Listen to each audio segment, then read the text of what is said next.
Now, Duly noted and entered into the records. You may No. proceed when you're ready. thank you, Your Honor. Now, Madam Witness, dito po sa checking ito, may nakatatak po dito na certified true copy of the digital copy on file. Now, Madam Witness, pwede po ba malaman namin nasaan po ang original ng checking ito kung alam po ninyo? Ang original copy po ng mga check-in nito ay na-shred na po siya. Okay.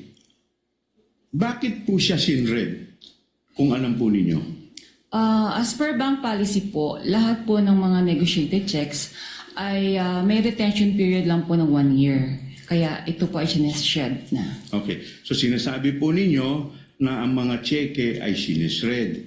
Now, Madam Witness, pag sinabi ninyong shred, ano po ang ibig sabihin ninyo ng salitang o katagang shred? Ang meaning po ng shred, ito po ay dumadaan po siya sa machine shredder. So, napipira-piraso na po siya ng maliliit. Okay. Now, Madam Witness, sabi ninyo yung physical copy ng mga checking ito ay na-shred na. Ngayon, ano ang relasyon nitong digital copies na ito sa mga cheque na galing sa land bank na binabanggit mong cheque? Ano po ang relasyon? Yes, Ito ano po po? yung mga cheque po na na-encash po nga ni Miss Gina Acosta. Okay.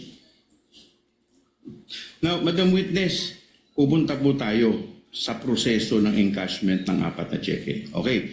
Now, Madam Witness, ano ang proseso ng encashment dito po sa 4 na checking ito? Kung maalala po ninyo. Ang process po na encashment namin, particularly ito pong transaction na to, ay malaki po yung amount involved.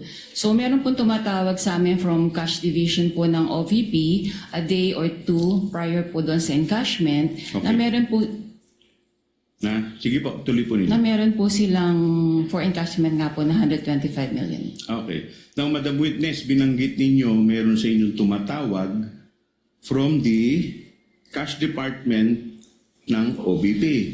Now, Madam Witness, ang tanong ko po, sino po ang tumatawag sa inyo from the cash department ng OVP? Kung maalala lang po ninyo. Yung sa cash division po yan ng OVP, si Miss Queenie Masangkay po.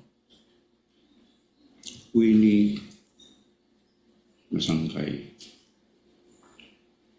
At sino naman po sa inyong branch ang tinatawagan ni Miss Queenie Masangkay?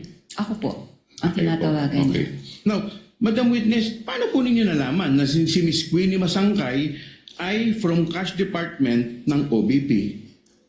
Bali siya po yung liaison ng OVP from the cash division at siya rin po yung tumatawag po sa akin sa other banking needs po nila. Okay. So, Madam Witness, kanina binanggit ninyo na kaya tumatawag sa inyo si Miss Queenie Masangkay para i-advise kayo a day or 2 prior? Opo. Bakit po kailangan kayong i-advise a day or 2 prior sa encashment? Bali, meron po kasing cash involved limit lang po ang branch. So, wala po kaming any given day na amount po for that much po. Kaya kailangan po namin itong mag-request po sa aming cash center for assistance. Okay.